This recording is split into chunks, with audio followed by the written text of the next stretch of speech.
Muy buenas de nuevo. Vamos a proseguir con el ámbito de la jurisdicción contenciosa y retomamos el tema en la diapositiva número 19, concretamente las competencias de la Sala de lo Contencioso Administrativo, que es por donde continuaremos. Este tema lo tenéis en el artículo 10 de la Ley de la Jurisdicción, que no es sino un desarrollo de lo previsto en los artículos 72 y 74 de la Ley Orgánica del Poder Judicial. Bueno, pensaréis, las salas de lo contencioso. Ya os dije en el vídeo anterior que habían sido siempre las grandes protagonistas. De hecho, cualquier cosa hasta hace poco se iniciaba, hasta el año 98, se iniciaba siempre a través de una sala de lo contencioso. Y eso se sigue notando. Podréis pensar o llevaros a la falsa impresión de que las salas de lo contencioso serían en la actualidad pues un órgano de apelación, de recurso de apelación, pero la distribución de competencias en el ámbito contencioso es muy peculiar y está hecha a la medida de la administración. Esto quiere decir que las salas de lo contencioso tienen competencias en primera instancia, en apelación y, como veremos, incluso también como órganos de casación.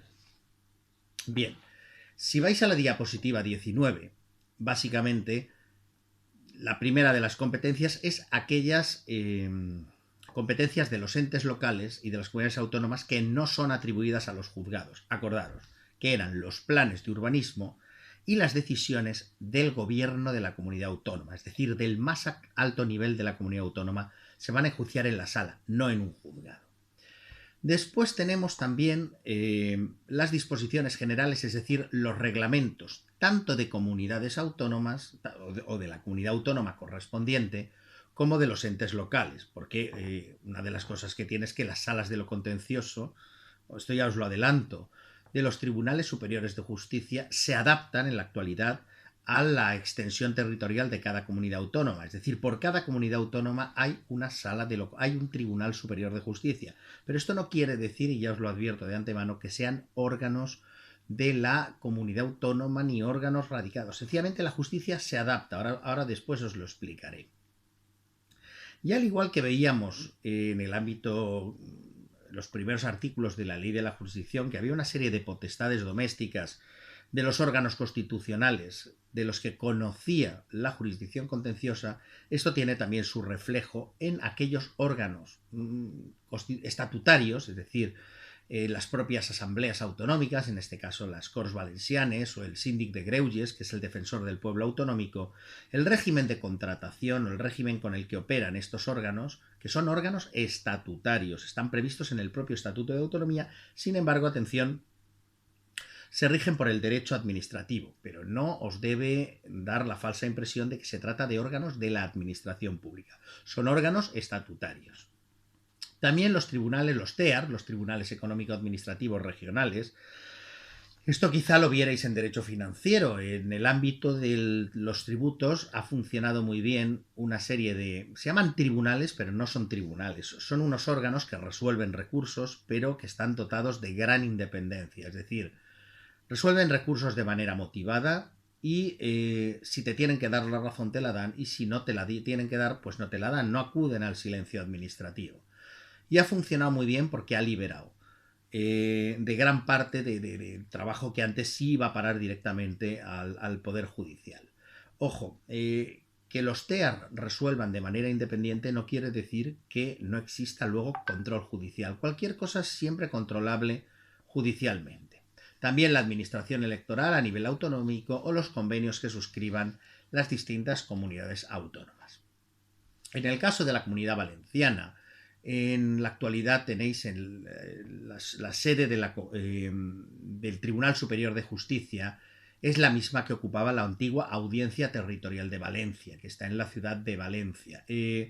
Como os dije, aunque la denominación, tenéis una fotografía en la diapositiva número 20, sea Tribunal Superior de Justicia de la Comunidad Autónoma, no son órganos autonómicos, sino una subdivisión del Poder Judicial en la comunidad autónoma. Pero el Poder Judicial, recordar que es de momento único, aunque existan continuas tentaciones de determinadas comunidades autónomas de fraccionarlo, de crear consejos, mini consejos del Poder Judicial, y la denominación correcta sería realmente la de Tribunal Superior de Justicia en la Comunidad Valenciana, no de la Comunidad Valenciana. Bien, esto es una cuestión meramente semántica. Otra cuestión muy importante que resuelven las salas de lo contencioso es el tema de la autorización de manifestaciones públicas donde se ocupa la vía pública.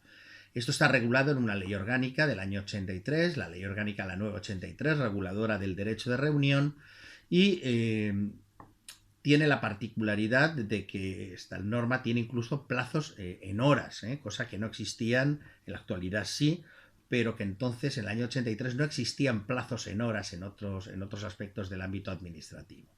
También hay un recurso especial en materia de contratos, no es cuestión de entrar aquí, pero en materia de contratos sí que es cierto que se han creado unos organismos a imitación, modelo de los TEAR y por imposición del derecho comunitario, unos órganos especializados en materia de contratos que han liberado también gran parte de cuestiones que antes iban todas directamente. Y después cualquier otra materia, que es la cláusula, lo que tenéis como cláusula residual por inercia histórica, os acordaros que este era el órgano anteriormente a través del cual se iniciaba cualquier actuación en el ámbito contencioso.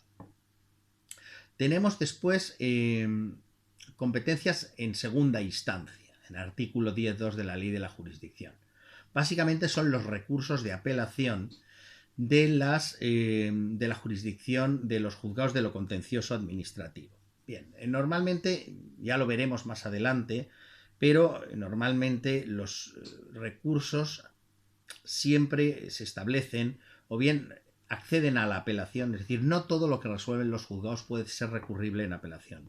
Básicamente son aquellos que tengan o bien cuantía indeterminada o que la cuantía sea superior a los 30.000 euros. Esta cuantía de los 30.000 euros sigue siendo la vigente, pero atención porque el proyecto que se maneja en la actualidad desde el Consejo del Poder Judicial es elevar las cuantías de la apelación a los 60.000 euros. Simplemente lo dejo enunciado. El derecho vigente siguen siendo 30.000 euros. Y después recursos de revisión contra sentencias firmes de los juzgados de lo contencioso, es un proceso de revisión, o cuestiones de competencia.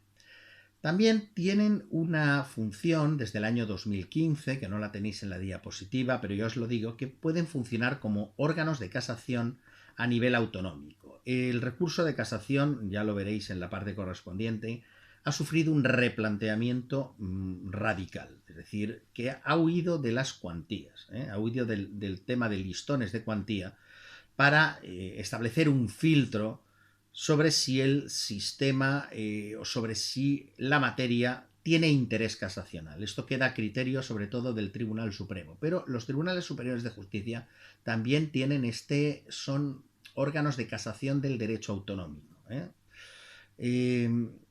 Una de las cuestiones precisamente que enjuicia esta reforma que está en camino es la de perfilar este recurso de casación autonómico que en la actual ley está previsto, pero está muy mal configurado.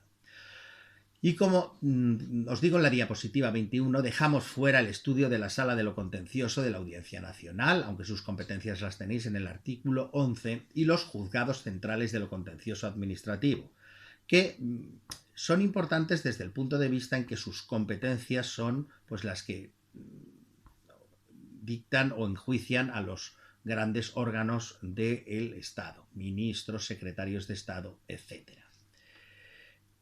Bien, en la diapositiva número 22 tenéis un mapa antiguo, pone División Judicial de España, esto está sacado de un libro antiguo, que era cómo se organizaban la justicia española en las antiguas audiencias territoriales. ¿Por qué os pongo este mapa? Pues porque la creación de las comunidades autónomas a partir del año 83, donde se generaliza el sistema autonómico, obligó a replantear este mapa. Es decir, debía existir un nivel superior al de la provincia que juzgase determinadas materias. Esta era la audiencia territorial, que tomaba el nombre de la capital. En el caso de la Comunidad Valenciana no ha habido problema, porque realmente la antigua audiencia territorial de Valencia extendía sus competencias a las provincias de Castellón, Valencia y Alicante, es decir, al de lo que es en la actualidad la Comunidad Autónoma Valenciana. Y lo mismo pasaba con la audiencia de Barcelona, la audiencia de Zaragoza, la audiencia de Cáceres. Pero en el resto, si veis el mapa, pues hubo comunidades autónomas que se hicieron uniprovinciales, como Murcia, que supuso la creación de un Tribunal Superior de Justicia donde no lo había, o comunidades autónomas que tenían dos audiencias territoriales, como el caso de, si veis ahí, Andalucía, una en Sevilla y otra en Granada. Esto es lo que explica que en la actualidad, por ejemplo, tengáis una sección del Tribunal Superior de Justicia de Andalucía tenga una sede en Sevilla y tenga otra sede en Granada, incluso una también en la actualidad en Málaga, o que Castilla y León tenga una sede en Burgos y otra sede en Valladolid. Es este paso, esta adaptación de las antiguas audiencias territoriales a los actuales tribunales superiores de justicia. Vuelvo a decir, las audiencias territoriales funcionaron hasta el año 89 y fueron sustituidas por los tribunales superiores de justicia. Esto está en la disposición transitoria segunda de la Ley Orgánica del Poder Judicial. Y es lo que explica que en la actualidad existan algunos tribunales superiores de justicia que tienen sus sedes o sus repartidas entre aquellas antiguas sedes de la audiencia territorial. También es conveniente que conozcáis, en la medida de lo posible, los partidos judiciales, porque son parte de la organización judicial. Cuando recurráis, quienes actuáis, por ejemplo, en pleitos en derecho civil, pues debéis conocer que el partido judicial, si vuestra zona está en un partido judicial, y dónde está la sede de ese partido judicial. Por ejemplo, en el mapa veis el partido judicial de Requena, es el segundo mayor, por ejemplo, de España en extensión. Llega prácticamente hasta el borde de la ciudad de Valencia. Después en Valencia capital hay toda una pléyade de partidos judiciales pequeños, Catarroja, Torrente, etcétera.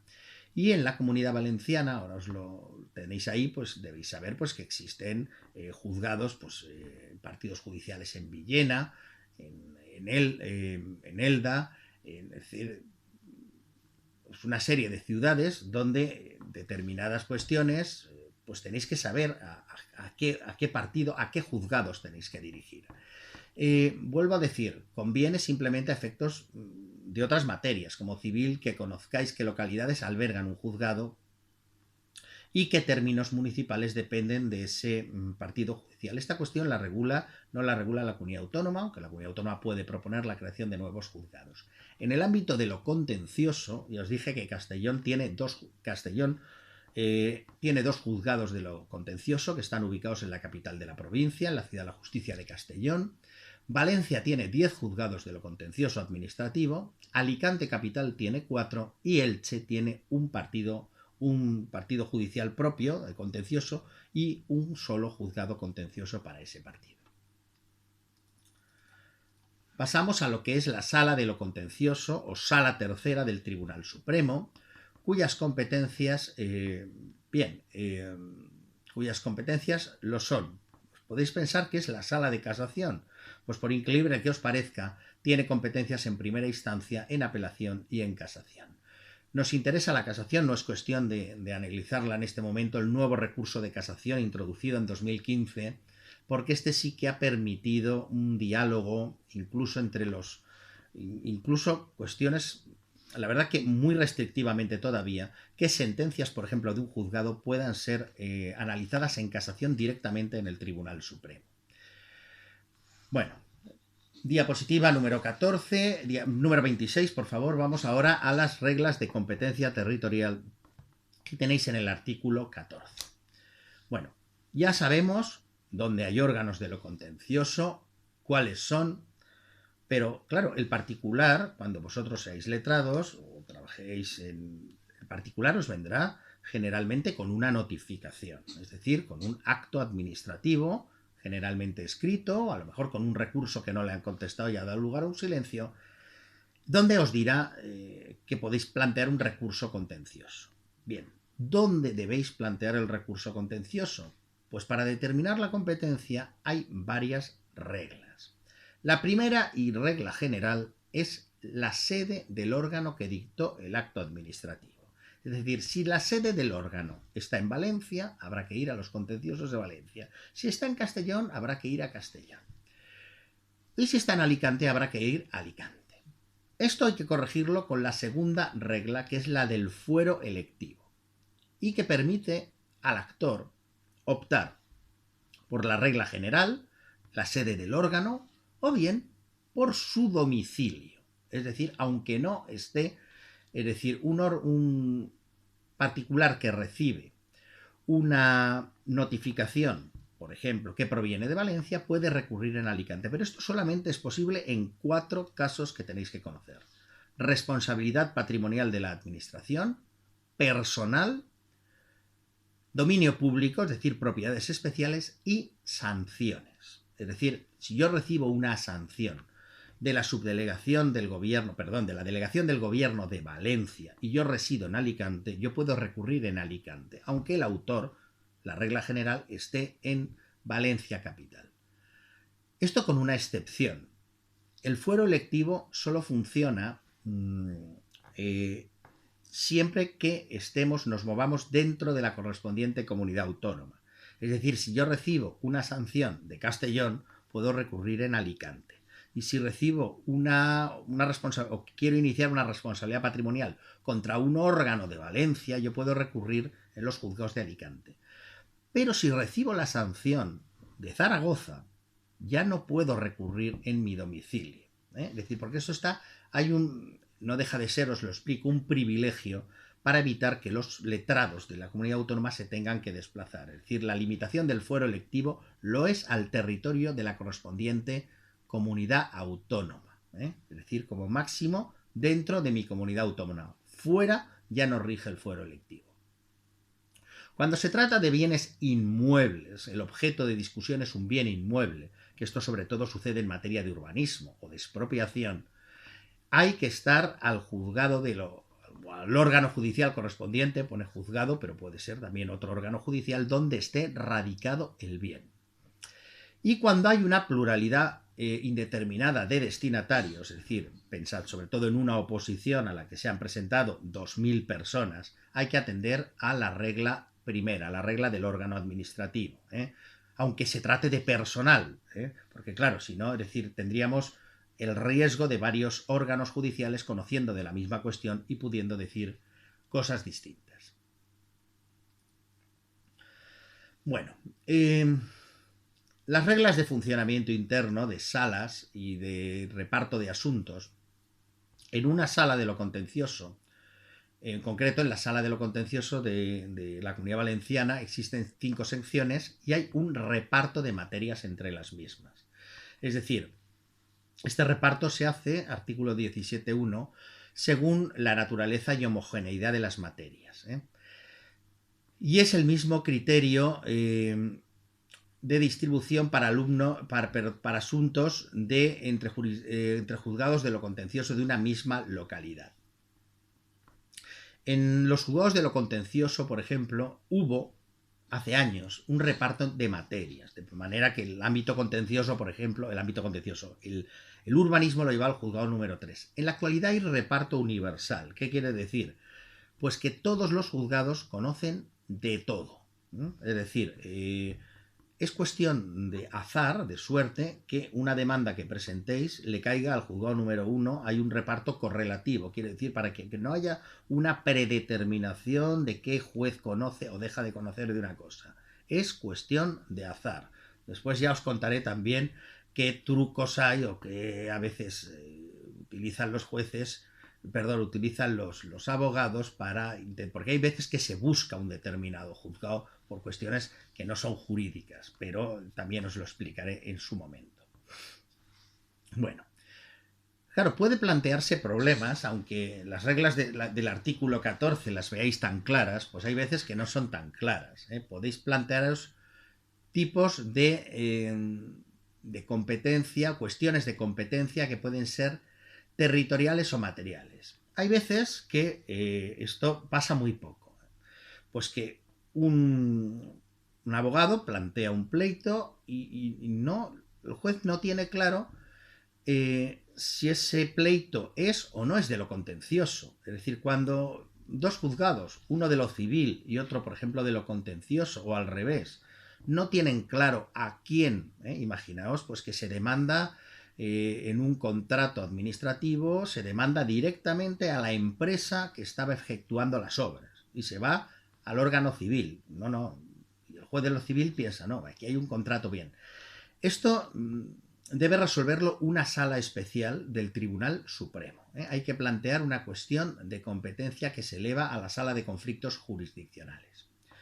Cuando la discusión se plantea, esto ya os digo, pasa muy rara vez. A mí en varios años me ha podido pasar una sola vez con un pleito que venía de Benidorm, de los juzgados de Benidorm, que nos lo remitieron, era un pleito, era complejo. Era un pleito donde intervenía la administración, pero no estaba muy claro y planteé cuestión, lo elevé a la sala esta del Tribunal Supremo.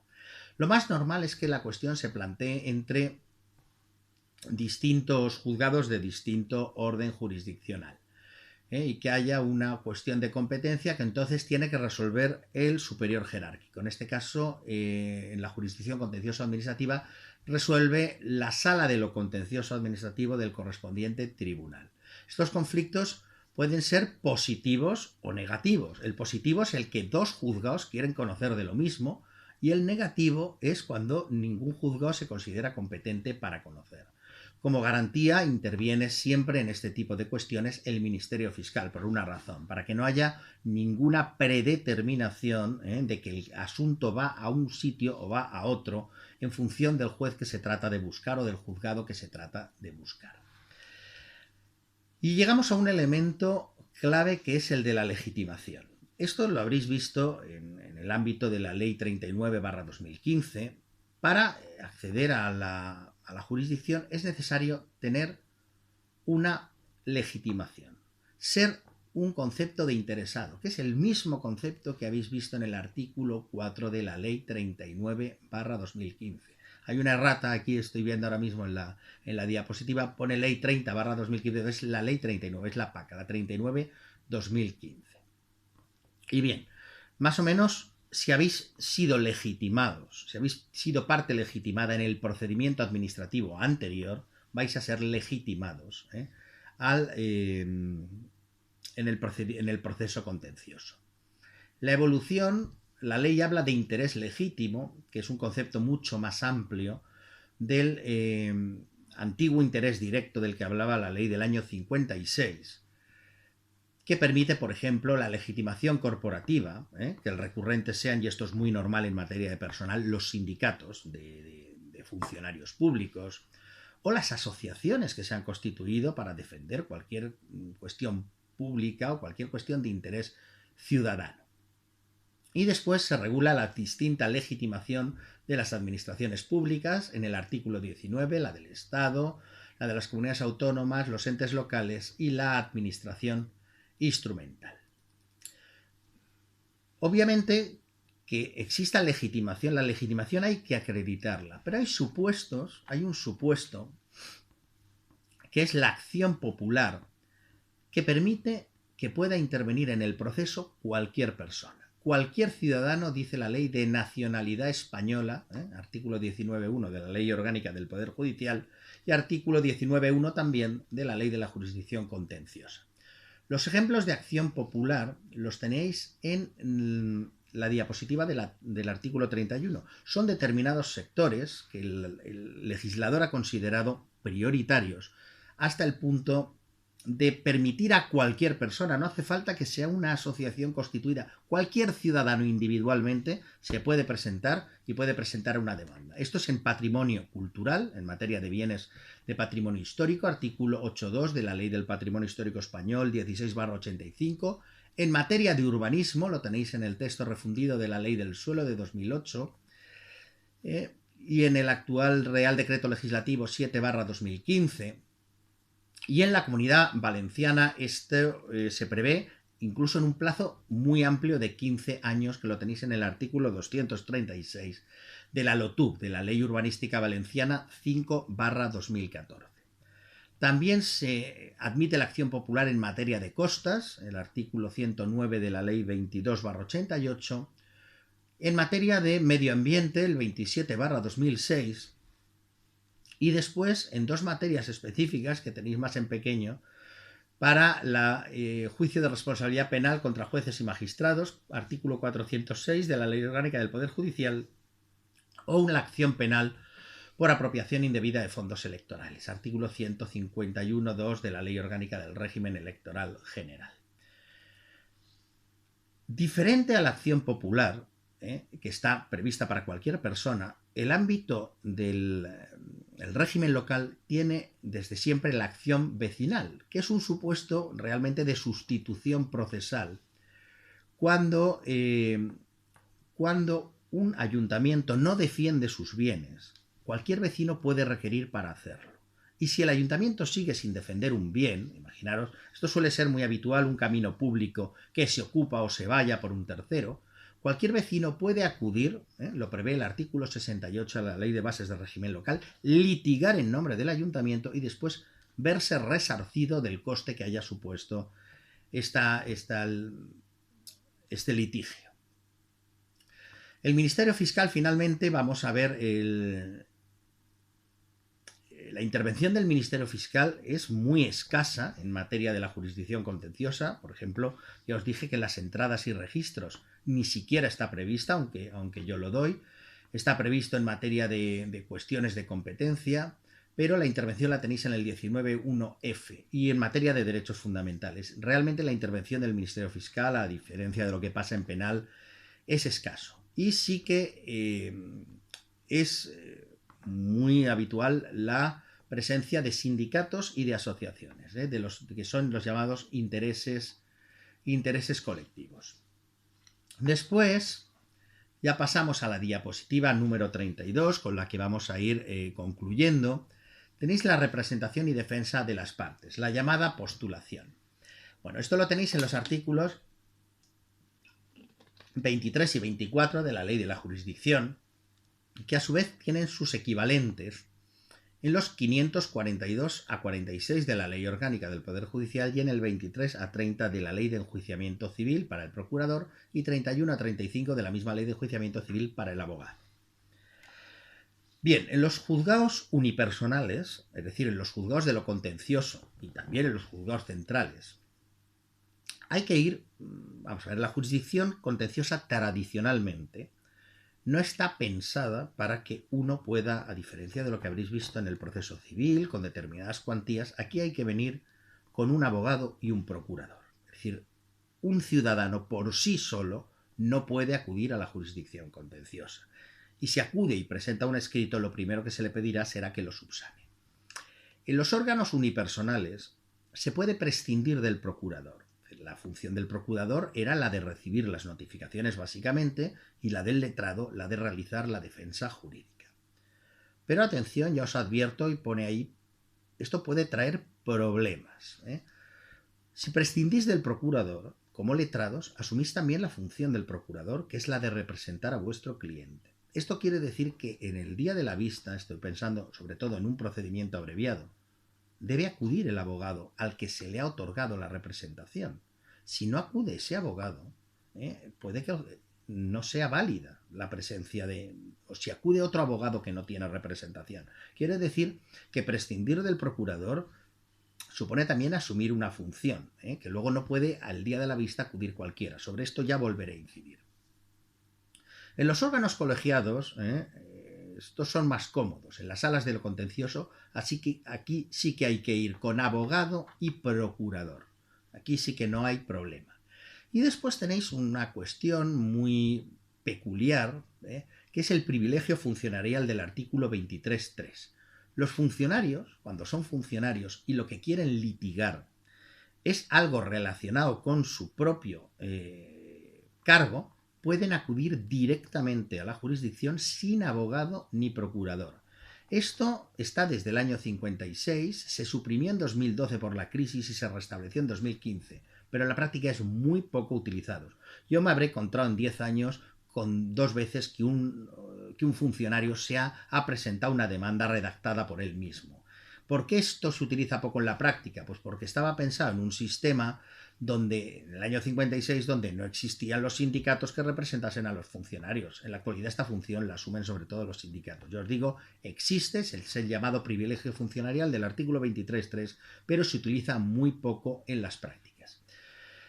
Y en las administraciones públicas, y con esto vamos a ir terminando este segundo bloque, el Estado lo representa el Cuerpo de Abogados del Estado. Es un cuerpo muy prestigioso, de los de toda la vida, una de las oposiciones más duras que hay en todo el sistema, y está regulado por la Ley 52/97 de 27 de noviembre de Asistencia Jurídica al Estado y desarrollado por el Real Decreto 997/2003.